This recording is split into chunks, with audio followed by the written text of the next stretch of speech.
بسم اللہ الرحمن الرحیم۔ السلام علیکم۔ ہارر سٹوری شیطانی کھیل۔ سنتے آئے ہیں کہ جب کوئی نیک انسان اس دنیا سے رخصت ہوتا ہے تو بارش برستی ہے۔ نہ جانے کتنی سچائی ہے اس کہاوت میں۔ روح تو رخصت ہوئی تھی آج کسی کی، اور بارش بھی برس رہی تھی۔ برس کہاں رہی تھی، ڈرا رہی تھی، اتنی تیز کہ لگ رہا تھا طوفان آنے والا ہے، بلکہ آ چکا ہے۔ گہرا اندھیرا ہر طرف چھایا ہوا تھا۔ لوگ سر شام سے ہی گھروں میں بند ہو چکے تھے۔ سڑکیں بالکل سنسان پڑی تھیں۔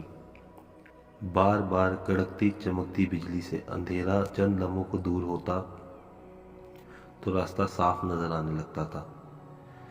بادل بری طرح گرج رہے تھے، جیسے سخت غصے میں ہوں۔ نہ جانے کتنی دیر سے ڈرائیو کرتے فرحاد نے آخر گاڑی قبرستان کے آگے روک دی۔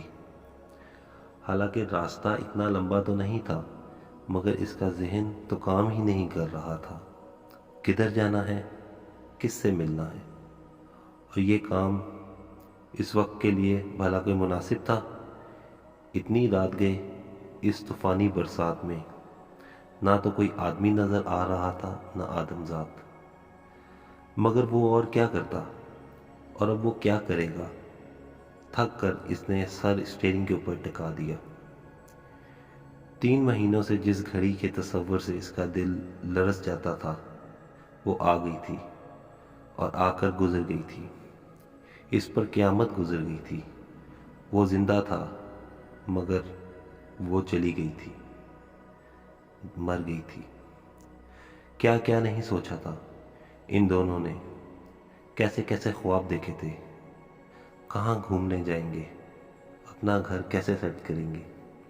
سارے خواب کب پورے ہوتے ہیں؟ لیکن اتنی بھیانک تعبیر بھی تو نہیں ہوتی کسی کے خوابوں کی۔ شادی کا جوڑا، کمرے کا فرنیچر، ہنی مون کا ٹکٹ، سب کچھ ان دونوں نے مل کر پسند کرنا تھا، مگر اس کے نصیب میں تو کچھ بھی نہیں تھا، بیچاری۔ اور آج وہ اکیلا نکلا تھا کچھ پسند کرنے، اس کا آخری ٹھکانہ۔ کتنی عجیب بات ہے نا، وہ اتنی دیر سے قبرستان کے دروازے کے آگے روکے دیوانگی میں کیا نے کیا سوچے جا رہا تھا۔ کیا کروں گا اندر جا کر، کیسے طے کیے جاتے ہیں یہ معاملات۔ قبر بہت اچھی جگہ ہو، درخت کے نیچے ہو تو بہت اچھا ہے، اور کیا۔ اس کا دل پھٹنے والا ہو گیا۔ صبح سے اس کی آنکھوں سے ایک بھی آنسو نہ ٹپک سکا تھا۔ شدید صدمے نے اس کے دماغ کو معاف کر دیا تھا۔ کہتے ہیں مرنے والوں کے ساتھ مرا نہیں جاتا، مگر اس کے بس میں ہوتا تو خدا کی قسم وہ خوشی خوشی کفن پہن کر اس کے ساتھ قبر میں لیٹ جاتا۔ ایسی ہی تھی اس کی محبت، شدید دل کاٹ کر رکھ دینے والی۔ اب کیسے جیے گا وہ، اور جی کر بھی کیا کرے گا؟ قبرستان کا دروازہ کھلا تھا، اندر گھپ اندھیرا تھا۔ بارش دیوانہ وار برس رہی تھی۔ بجلی چمکنے سے اندر کا منظر تھوڑی دیر کے لیے واضح ہو جاتا تھا۔ اتنا دل دہلا دینے والا منظر اگر کوئی چند لمحوں کو غور سے دیکھ لے تو لرز کر گناہوں سے توبہ کر لے، مگر کب کرتا ہے کوئی سچی توبہ؟ قبرستان کا منظر کیا، اب تو قبروں میں بیٹھ کر شیطان کے پجاری مکروہ ناقابل یقین گناہ کرتے ہیں۔ وہ بھی ایک قبر میں بیٹھا ہوا تھا، بے حد پرانی ٹوٹی قبر میں۔ آج بارش کی وجہ سے قبرستان نہ تو کوئی چوکیدار تھا، نہ گورگن۔ اس کو یہ موقع بڑے انتظار کے بعد نصیب ہوا تھا۔ آج بڑا بہترین دن بلکہ رات تھی۔ کئی مہینوں کی کشت اٹھا کر کیے جانے والے عمل کے بعد آج منزل قریب آتی نظر آ رہی تھی۔ وہ کوئی نیا تھوڑی تھا، برسوں سے اس شیطانی راہ کا مسافر تھا۔ اس کے علم سے اسے بتا دیا تھا باہر گاڑی میں بیٹھا شخص کس تکلیف سے گزر رہا ہے، اتنی اذیت سے کہ وہ اپنے من کی مراد پانے کے لیے کوئی بھی قیمت دے سکتا ہے، بڑی سے بڑی قیمت۔ پوچھا تھا چاراگر نے کہ عمر مرض کیا ہے، تیماردار بولے کہ بچپن سے عشق ہے۔ قسم سے فرحات کو بھی بچپن سے عشق تھا، شدید عشق۔ رومیلا اس کی پھپھو کی بیٹی تھی، اکلوتی بیٹی۔ بیچاری پھپھو نہ جانے کس سیاہی سے اپنا نصیب لکھوا کر لائیں تھیں۔ شادی کے چند برسوں بعد ہی بیوہ ہو کر بھائی کے در پر آ پڑی تھیں، ایک معصوم بچی کے ہمراہ۔ فرحات کی امی کو تو کسی نے نہیں بنتی تھی، اس کے ابو تک سے نہیں تو پھپھو سے کہاں بنتی۔ ان کو پھپھو کا وجود بالکل برداشت نہیں تھا، حالانکہ پھپھو نے آہستہ آہستہ پورے گھر کے کام کاج کا بوجھ اٹھا لیا تھا۔ رومیلا پھپھو کے جینے کی واحد وجہ تھی، جو کہ آہستہ آہستہ فرحات کے جینے کی وجہ بن گئی۔ رومیلا کی زندگی کی واحد خوش نصیبی سچی محبت تھی۔ فرحات کی والہانہ محبت امی سے پوشیدہ نہ رہ سکی، اور ظاہر ہے ان کی طرف سے شدید ناپسندیدگی کا اظہار ہوا۔ وہ تو بڑی مشکل سے پھپھو کو اتنے سالوں سے اپنے گھر میں برداشت کر رہی تھیں، کہاں اپنے ٹکنوں پر پڑنے والی رومیلا کو وہ اپنے اکلوتے بیٹے کی دلہن کے روپ میں ساری زندگی دیکھتی۔ اگر ان کو فرحات کے ابو کا تھوڑا بہت خوف نہ ہوتا تو وہ اس موڑ پر دونوں ماں بیٹی کو دھکے دے کر اپنے گھر سے نکال دیتی، مگر فرحات کے ابو کو اس رشتے اور اپنے بیٹے کی پسند پر کوئی اعتراض نہیں تھا۔ اس طرف سے ناکام ہو کر امی نے پینترا بدل لیا اور کڑی شرائط لگانی شروع کر دی۔ انہوں نے صاف صاف کہہ دیا، یہ عشق عاشقی کے معاملات انسان کو بالکل نکما کر دیتے ہیں۔ فرحات اپنی تعلیم مکمل کر لے، یعنی ان کے خواہش کے مطابق ڈاکٹر بن کر دکھا دے، تو پھر وہ رومیلا کو بہو بنا کر لے آئیں گی، یعنی گھر میں موجود رومیلا کو فرحات کی دلہن بنا دیں گی۔ فرحات پر شاید اپنے نام کا ضرورت سے زیادہ اثر تھا۔ اس کو کون سی دودھ کی نہر کھودنی تھی، ایک ڈاکٹر ہی تو بننا تھا، تو دن رات محنت کر کے بن گیا۔ مگر کہانی میں ایک ٹویسٹ آتے گئے۔ پھپھو کو اچانک کینسر تشخیص ہو گیا، اور وہ دیکھتے ہی دیکھتے دنیا اور اس کی تکلیفوں سے نجات پا کر چلی گئیں۔ رومیلا صدقے سے بے حال تھی، مگر فرحات کی محبت نے اسے جینے اور انتظار کرنے کا حوصلہ دیے رکھا۔ پھپھو کے دنیا سے چلے جانے کے چند سال بعد فرحات کے ابو بھی بہن کے پیچھے چلے گئے۔ امی کو کھل کر کھیل کھیلنے کا موقع مل گیا۔ وہ رومیلا سے بدسلوکی کرنے لگی تھیں۔ ان کا اس بے آسرا معمولی لڑکی کو بہو بنانے کا بالکل ارادہ نہیں تھا۔ نہ جانے فرحات کو رومیلا میں کیا نظر آ گیا تھا، وہ اکثر حیران ہو کر سوچتی، مگر یہ سوال کون سا نیا تھا؟ جب سے یہ دنیا بنی ہے ہزاروں مرتبہ دہرایا گیا ہے یہ سوال۔ مجنوں کو لیلا میں کیا نظر آتا تھا، بھلا کون دے سکتا ہے جواب آج تک؟ رومیلا کے نصیب میں کچھ لکھا ہو یا نہ ہو، سچی محبت ضرور لکھی ہوئی تھی، بے حد سچی محبت۔ فرحات نے MBBS کر لیا، پھر ہاؤس جاب بھی مکمل کر لی، مگر امی پھر اپنی بات سے ہٹ گئیں اور باہر جا کر FRCS کرنے کی شرط لگا دی۔ مگر اب فرحات نے ضد پکڑ لی، اس کو شادی کی اتنی جلدی ہو یا نہ ہو، مگر اس سے امی اور نمرا باجی کا رومیلا سے دن بدن بڑھتا ہوا برا سلوک برداشت نہیں ہو رہا تھا۔ اس کی فطرت اور تربیت میں ماں اور بہن کے ساتھ بدتمیزی کرنا یا ان کے اگینسٹ جانا بالکل نہیں تھا۔ اس لیے وہ چاہتا تھا کہ رومیلا کو ہر تکلیف سے بچانے کا اور خوش رکھنے کا قانونی حق مل جائے، مگر جو تکلیف قسمت میں لکھ دی گئی اس سے کون بچ سکتا ہے؟ رومیلا اپنی ماں کی ہم شکل تو تھی، حیرت انگیز طور پر اچانک اس کو اپنی ماں والی بیماری تشخیص ہو گئی، کینسر، اور وہ بھی لاسٹ سٹیج۔ فرحات کو اپنے کانوں پر اور امی کو اپنی قسمت پر یقین نہیں آیا۔ انہوں نے فرحات کے سخت دکھ اور رومیلا کی شدید تکلیف کو بالکل نظر انداز کر دیا۔ ڈاکٹرز نے رومیلا کی زندگی کی صرف چند ماہ کی گارنٹی دے دی، اور امی نے نمرا کی نند سے فرحات کا رشتہ طے کر دیا۔ ظاہر ہے فرحات نے سخت احتجاج کیا، مگر امی کے پاس ایک مشہور کہاوت موجود تھی، مرنے والوں کے ساتھ مرا نہیں جاتا۔ ابھی ملی زندہ ہے، اگر اس کو بچانے کے لیے مجھے اپنی جان بھی دینا پڑی تو میں دے دوں گا، اور اگر خدا نخواستہ وہ نہ رہی تو پھر میں کبھی شادی نہیں کروں گا، کبھی بھی نہیں۔ فرحات کا لہجہ بالکل اٹل تھا۔ امی نے غصے بھری نظر اس عاشق صادق پر ڈالی تھی اور دوسرے دن احتجاجاً اپنا سامان اٹھا کر نمرا باجی کے گھر شفٹ ہو گئی تھیں۔ نمرا خود دل سے فرحات کی شادی اپنی نند سے کروانا چاہتی تھی۔ اس کو امی کا فیصلہ بہت پسند آیا، مگر قسمت کا لکھا بھی اٹل تھا۔ ملی دنیا سے چلی گئی۔ فرحات نہ تو اسے بچا سکا، نہ ہی اپنی جان دے سکا۔ ہاں، اب وہ اس کو آخری گھر دینے چلا آیا تھا، اس طوفانی بارش اور خوفناک رات میں۔ گاڑی کی سیٹ سے سر ٹکائے نہ جانے فرحات سو گیا تھا یا تھوڑی دیر کو بے ہوش سا ہو گیا تھا۔ وہ تھوڑی دیر باہر کھڑا جائزہ لیتا رہا۔ اس کے ہونٹوں پر پھیلی پراسرار مسکراہٹ گہری ہوتی جا رہی تھی۔ وہ کسی ایسے شکاری کی طرح فرحات کا جائزہ لے رہا تھا جس کو پکا یقین ہو کہ نشانہ خطا نہیں ہو سکتا۔ اس نے آہستہ سے شیشے پر دستک دی۔ فرحات چونک کر اٹھ گیا۔ کیا بات ہے؟ کون ہو تم؟ سونے کے لیے نہ تو یہ جگہ مناسب ہے نہ یہ وقت، اس نے مسکراتے ہوئے کہا۔ تم سے مطلب تمہارے باپ کی سڑک ہے؟ آخر کو فرحات شدید فرسٹریٹ تھا۔ سڑک تو تیرے باپ کی بھی نہیں ہے بابو، بہت دکھی لگ رہا ہے۔ کون مر گیا ہے؟ میں نے کہا نہ تم سے مطلب، دفع ہو جاؤ۔ فرحات بری طرح چڑ گیا۔ تیرا مطلب اگر آج کوئی پورا کر سکتا ہے تو وہ میں ہوں بابو۔ آزما کر دیکھ۔ وہ سنجیدہ ہو گیا۔ تم چاہتے کیا ہو؟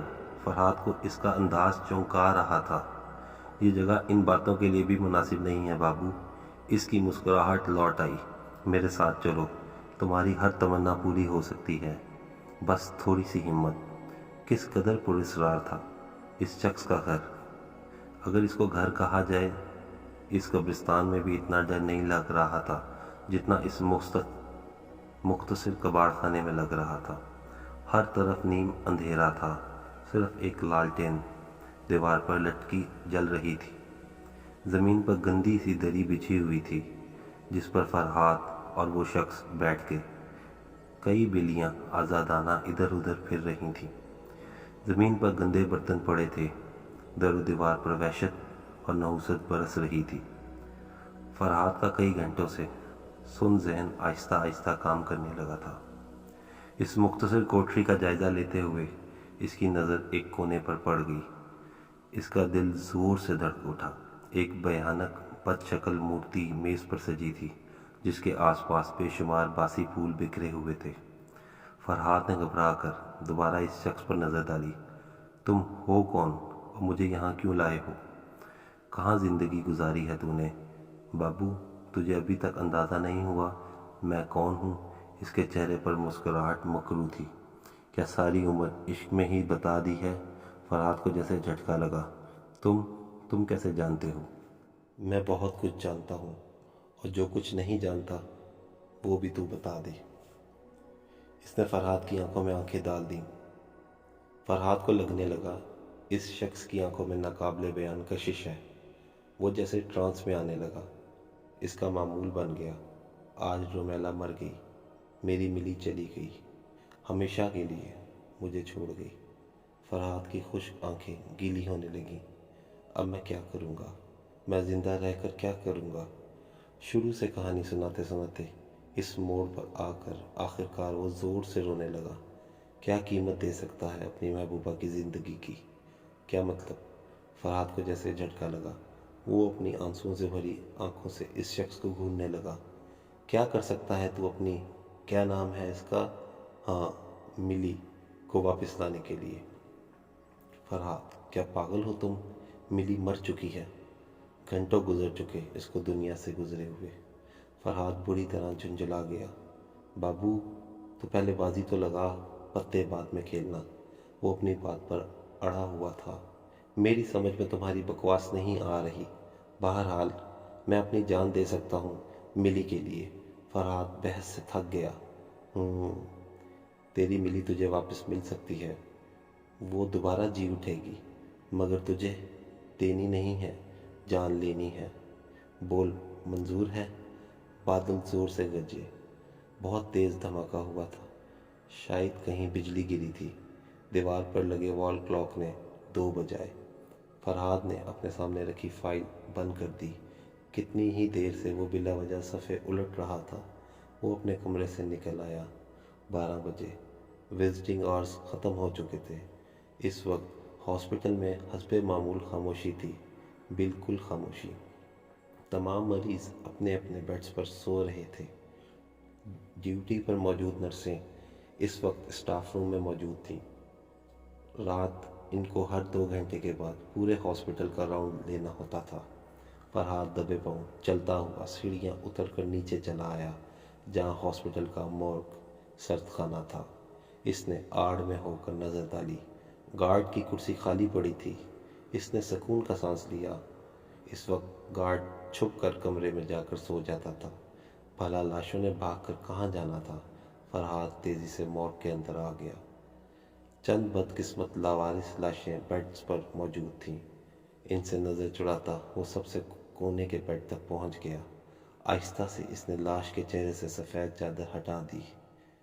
ملی، اس کے ہونٹ کپ کپا گئے۔ ملی میری جان، میں تمہیں واپس لاؤں گا، ہر قیمت پر لاؤں گا۔ زندگی کی کیا قیمت ہو سکتی ہے؟ اپنی محبت کو حاصل کرنے کے لیے دام لگانا کوئی نئی بات نہیں ہے، ہمیشہ سے ہوتا آیا ہے۔ زن اور زمین خاک و خون مانگتے ہیں۔ حسین چہروں نے بارہا ہزاروں جانوں کا نذرانہ وصول کیا ہے، مگر اس کہانی میں سودا بہت ہی انوکھا تھا۔ چہرہ بے شک حسین تھا، مگر دنیا سے رخصت ہو چکا تھا، اور اس کو واپس بلانے کے لیے 3 زندگیوں کو دنیا کے پار بھیجنا تھا۔ محبت مگر مردہ، اور واپسی کی قیمت 3 زندگیاں۔ فرحاد بستر پر لیٹا چھت کو گھور رہا تھا۔ اس کے کانوں میں ایک آواز گونج رہی تھی، اگر تجھے اپنی ملی واپس چاہیے، جیتی جاگتی، ہنستی مسکراتی، تو تجھے 3 انسانوں کو موت کے گھاٹ اتارنا پڑے گا۔ 3 انسانوں کا قتل ہے تیری محبت کی قیمت۔ جیسے جیسے ان لوگوں کی جان نکلتی جائے گی، رومیلا کی روح واپس پلٹتی جائے گی، اور جیسے ہی تو آخری خون کر دے گا، تیری محبوبہ اٹھ بیٹھے گی۔ مجھے منظور ہے، فرحاد کے منہ سے نکلا تھا۔ پھر اس رات فرحاد نے ملی کے لیے قبر نہیں خریدی، بلکہ اس کو اپنے اسپتال کے سرد خانے میں منتقل کر دیا۔ ڈاکٹر ہونے کی وجہ سے یہ مراحل طے کرنا اس کے لیے بالکل آسان تھا، مگر اب آگے کے مراحل اتنے آسان نہیں تھے، بہت مشکل، بہت پیچیدہ تھے۔ مگر عشق نے کبھی ہار مانی ہے؟ اماوس کی رات پلٹ کر آ گئی تھی، ایک جانا پہچانا خوف، جیسے اسکول کا پہلا دن، نوکری کے لیے پہلا انٹرویو، اور آج پہلا قتل۔ اپنا پہلا شکار فرحاد نے بہت دنوں سے نظر میں رکھا ہوا تھا۔ سرکاری اسپتال ہونے کی وجہ سے بہت سے لاوارث مریض بھی یہاں زیر علاج تھے۔ ان میں سے ایک خاتون نسیمہ بیگم کی حالت بہت بگڑ چکی تھی۔ وہ کافی دنوں سے اسپتال میں تھیں، اور ان سے کبھی کوئی ملنے نہیں آتا تھا۔ فرحاد کو بے چینی سے مقررہ تاریخ کا انتظار تھا، یعنی چاند کی آخری تاریخ۔ جیسے ہی گھڑی نے 2 بجائے، فرحاد اٹھ کھڑا ہوا۔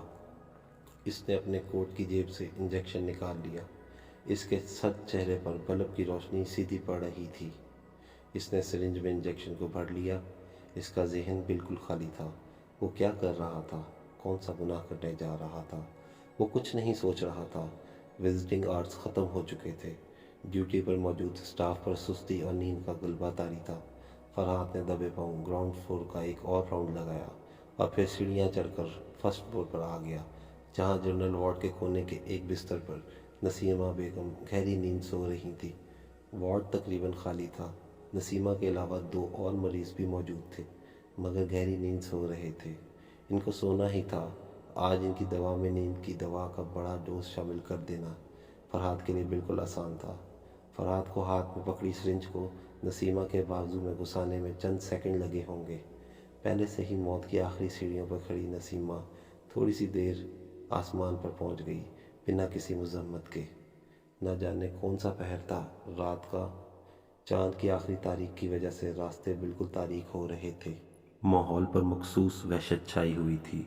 بلیاں نہ جانے کیوں وحشت بھری آوازیں نکال رہی تھیں، جیسے بین کر رہی ہوں۔ اپنے ڈرونے گھر کے کونے میں رکھی مورتی کے آگے عجیب سا آسن باندھے آنکھیں بند کیے بیٹھے ہوئے جیون داس نے اچانک آنکھیں کھول دیں۔ ایک بہت تیز دھماکہ ہوا تھا۔ ایک اذیت ڈوبی چیخ گونجی تھی، کسی عورت کی۔ جیون داس کے چہرے پر شیطانی مسکراہٹ پھیل گئی۔ ارے واہ بابو، کمال کر دیا۔ فرحاد کی انتہائی بے دردی سے انجیکشن ٹوسنے کی وجہ سے بیچاری عمر رسیدہ کمزور نسیمہ کے بازو سے چند قطرے خون کے نکل ہی آئے تھے۔ فرحاد نے احتیاط سے وہ خون اپنی انگلی پر جمع کر لیا۔ تیزی سے سیڑھیاں اتر کر وہ سرد خانے کی طرف جا رہا تھا۔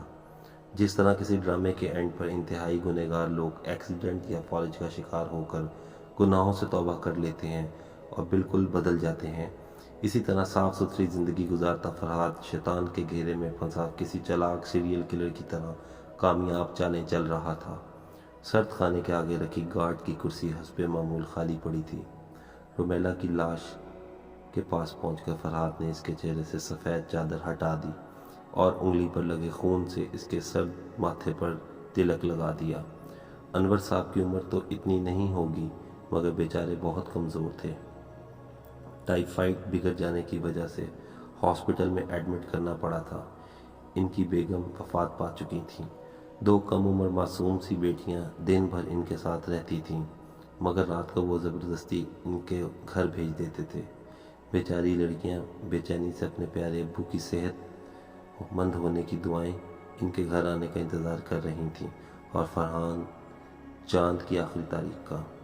کبھی تو وقت رکتا ہی نہیں اور کبھی اس طرح رکتا ہے کہ تاریخ گزرتی ہی نہیں۔ آخر کار وہ تاریخ آ کر ہی رہی۔ وہی روٹین، وہی ڈیوٹی پر موجود سٹاف اور وہی فرحاد کا جنون۔ جیون داس سے ایگریمنٹ کر لینے کے بعد فرحاد اپنی ڈیوٹی نائٹ شفٹ میں لگوا لی تھی۔ قتل کرنے کا مزہ تو رات ہی میں ہے۔ بلب کی روشنی سیدھی فرحاد کے چہرے پر پڑ رہی تھی۔ اس نے اپنے ہاتھوں سے ربڑ کے موٹے دستانے چڑھا لیے اور آہستہ سے کمرے سے نکل آیا۔ انور صاحب پرائیویٹ روم میں ایڈمٹ تھے۔ نرس انہیں دوا کھلا چکی تھی اور وہ بے خبر سو رہے تھے۔ فرحاد ان کے قریب کھڑا چند لمحے انہیں دیکھتا رہا۔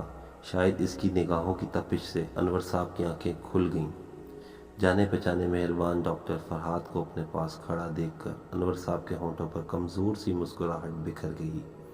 ڈاکٹر صاحب، نہ جانے وہ کیا کہنے لگے تھے کہ فرحاد کے مضبوط ہاتھ ان کا منہ سختی سے بند کر دیا، ہمیشہ کے لیے۔ محبت تو محبت ہوتی ہے، کون مقابلہ کر سکتا ہے؟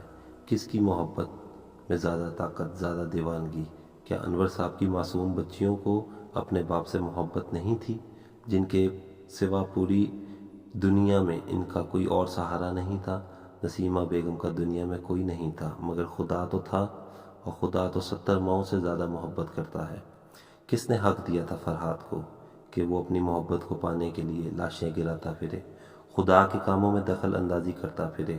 کون کر سکتا ہے خدا کے کاموں میں دخل اندازی؟ کون کھڑا ہونے کی تاب لا سکتا ہے اس کے فیصلوں کے سامنے؟ کوئی نہیں، نہیں، کوئی نہیں۔ آج پھر فرحاد رومیلا کی لاش کے پاس کھڑا اس کے چہرے کو ٹکٹکی باندھ کر دیکھ رہا تھا۔ 2 قتل ہو گئے، مگر ملی تو ویسے ہی بے جان تھی، بلکہ اس کا چہرہ تو گواہی دے رہا تھا اس کو دنیا سے گئے وقت گزر چکا ہے۔ ملی کے ہونٹوں پر گہری نلاہٹ نمودار ہو گئی تھی۔ ملی، ملی، آنکھیں کھولو، فرحاد نے بے ساختہ پکارا۔ آپ یہاں کیا کر رہے ہیں؟ بالکل خاموش کمرے میں ایک آواز گونجی۔ فرحاد بری طرح چونک گیا۔ فرحاد نے مڑ کر دیکھا۔ سر، آپ اس وقت مورگ میں؟ سسٹر نورین حیران ہو کر دیکھ رہی تھی۔ فرحاد کو خود کو کنٹرول کرنے میں چند سیکنڈ لگے۔ جی، یہ گارڈ کہاں ہے؟ میں اس کو چیک کرنے آیا تھا۔ اس نے اپنا لہجہ سخت کر لیا۔ سر، وہ نورین ایک دم گھبرا گئی۔ اس کی بہت مرتبہ رپورٹ ہو چکی ہے، وہ رات کو کمرے میں جا کر سو جاتا ہے۔ آپ کی ڈیوٹی اس وقت کہاں ہوتی ہے؟ فرحاد نے پوچھا۔ سر، میں راؤنڈ لے رہی تھی، مورگ کا دروازہ کھلا دیکھا تو یہاں آ گئی۔ فرحاد کو اپنی غلطی کا احساس ہوا۔ اس نے اندر آ کر دروازہ بند نہیں کیا تھا۔ میں بھی دروازہ کھلا دیکھ کر اندر آ گیا تھا۔ خیر، ایوری تھنگ از اوکے۔ آپ جائیں، راؤنڈ لیں۔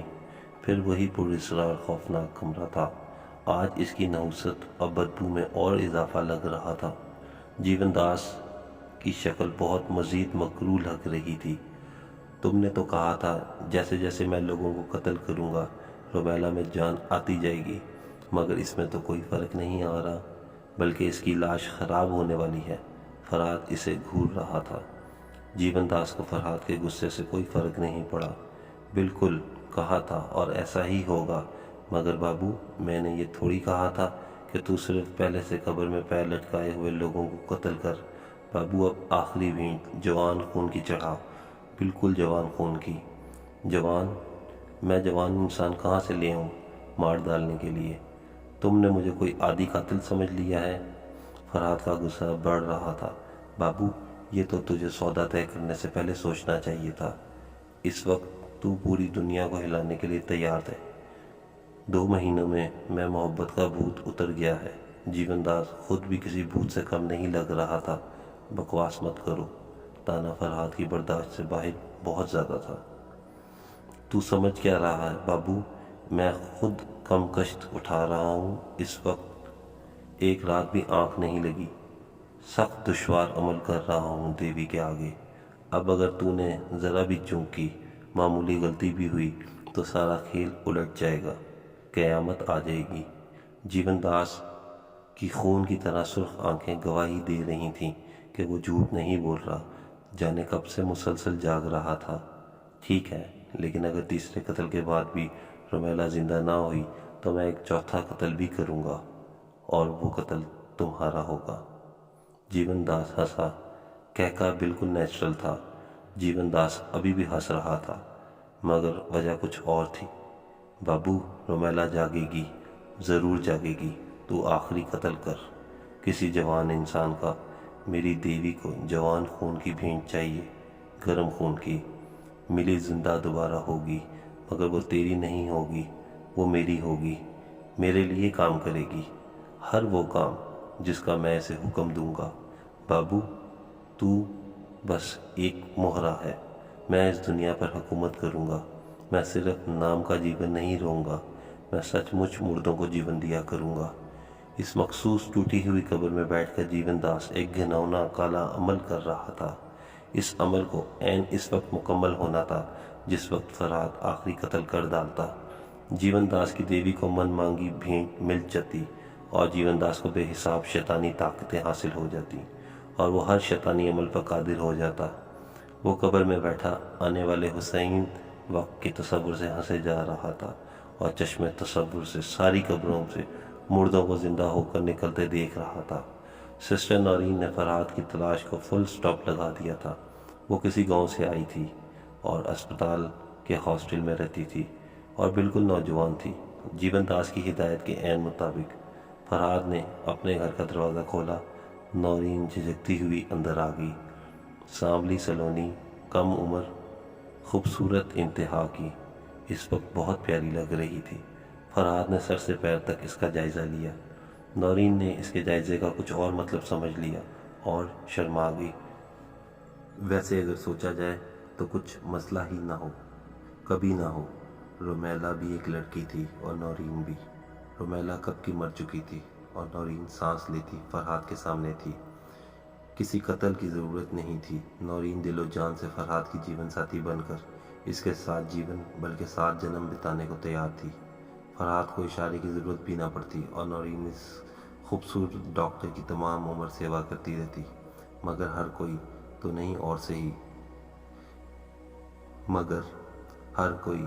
نہیں اور صحیح کی کہاوت پر عمل تھوڑی کرتا ہے۔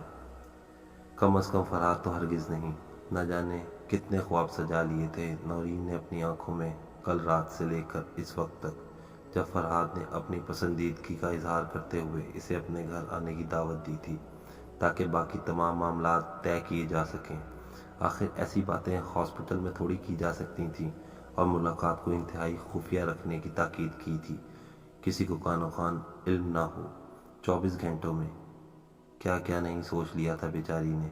منگنی کی انگوٹھی کا ڈیزائن، شادی کے جوڑے کا رنگ، اور شاید اپنے ہونے والے بچوں کے نام۔ اسے تو اپنی خوش قسمتی پر یقین ہی نہیں آ رہا تھا۔ مگر اس بڑی غلط فہمی سے بھی ایک بہت بڑا شوق اسے آج لگنا تھا۔ فرحات اسے ڈرائنگ روم میں بٹھا کر چائے بنانے چلا گیا۔ نورین نے تھوڑی دیر تو انتظار کیا، پھر کچھ رومانٹک ہو کر اس نے فرحات کے ساتھ مل کر چائے بنانے کا ارادہ کر لیا۔ جس طرح ہینڈسم ڈریکولا کی خوبصورت مسکراہٹ کے ساتھ اچانک نوکیلے لمبے دانت نمودار ہو جاتے ہیں، سرنج میں انجیکشن بھرتا فرحات اتنی ہی اجنبی اور ڈرونا لگ رہا تھا۔ زہر کا انجیکشن پہنچانے میں نورین کو بالکل دیر نہیں لگی۔ آخر وہ نرس تھی۔ نسیمہ اور انور جیسے ادھیر عمر کمزور سوئے ہوئے لوگوں کو مارنا بالکل مختلف اور آسان تھا، مگر نورین نے اسے ٹھیک ٹھاک ٹف ٹائم دیا۔ کتنی ہی دیر وہ دونوں ایک آگے پیچھے بھاگتے ہوئے چوہے بلی کا کھیل کھیلتے رہے۔ آخر نورین بیچاری ٹھوکر کھا کر گر پڑی۔ فرحات بری طرح ہانپ رہا تھا۔ کانپتے ہوئے ہاتھوں سے وہ انجیکشن لگانے کی کوشش کر رہا تھا اور نورین اپنی زندگی بچانے کی۔ نورین بری طرح مزاحمت کر رہی تھی، مگر فرحات نے آخرکار انجیکشن نورین کے بازو میں گھسا ہی دیا۔ مگر فرحات بیچارہ کوئی قتل ایکسپرٹ تھوڑی نہ تھا۔ وہ بری طرح گھبرایا ہوا تھا اور قدرت کو کچھ اور ہی منظور تھا۔ آج پھر طوفانی بارش برس رہی تھی۔ فرحات نے نورین کو بڑی مشکل سے گھسیٹ کر گاڑی میں ڈالا اور ڈرائیونگ سیٹ پر آ کر بیٹھ گیا۔ مسلسل ٹینشن سے فرحات کی حالت تباہ ہو رہی تھی۔ اس کے اعصاب جواب دے چکے تھے۔ قدرت کے نظام کے خلاف جانا آسان بات نہیں ہوتی۔ راستے میں پہلے سے سوچے ہوئے ایک ویران جگہ پر پڑے کچرے کے ڈھیر پر اس نے نورین کو دھکیل دیا اور دوبارہ گاڑی میں آ کر بیٹھ گیا۔ فرحات کو چند قدم آگے کا راستہ نظر نہیں آ رہا تھا، کچھ بارش کی وجہ سے اور کچھ مسلسل بہنے والے آنسوؤں کی وجہ سے۔ نورین کے ماں باپ بہت غریب تھے۔ ایک چھوٹے سے گاؤں سے ان کا تعلق تھا۔ نورین کے 2 چھوٹے بہن بھائی گاؤں کے اسکول میں پڑھ رہے تھے اور وہ نرسنگ کا کورس کر کے ادھر نوکری کر رہی تھی اور اپنی پوری تنخواہ اپنے گھر والوں کو بھیج رہی تھی۔ اس کے گھر والوں کو اس سے بہت امیدیں تھیں اور اس کی بہت ضرورت تھی، اور اس وقت وہ کچرے کے ڈھیر پر بے سد پڑی تھی۔ اس کے اوپر بارش برسے جا رہی تھی۔ جب انسان جنم لیتا ہے تو اس کی مٹھیاں بند ہوتی ہیں مضبوطی سے۔ نورین کی مٹھی مضبوطی سے بند تھی۔ اس میں ایک انجیکشن تھا، زہر کا انجیکشن۔ فرحات گھبراہٹ اور نورین کی شدید مزاحمت کی وجہ سے سرنج میں پورا انجیکشن نہیں بھر سکا تھا۔ نورین نے اس سے پہلے ہی انجیکشن چھین لیا تھا۔ جتنا زہر اس کے جسم میں گیا تھا وہ کسی انسان کو مارنے کے لیے ناکافی تھا۔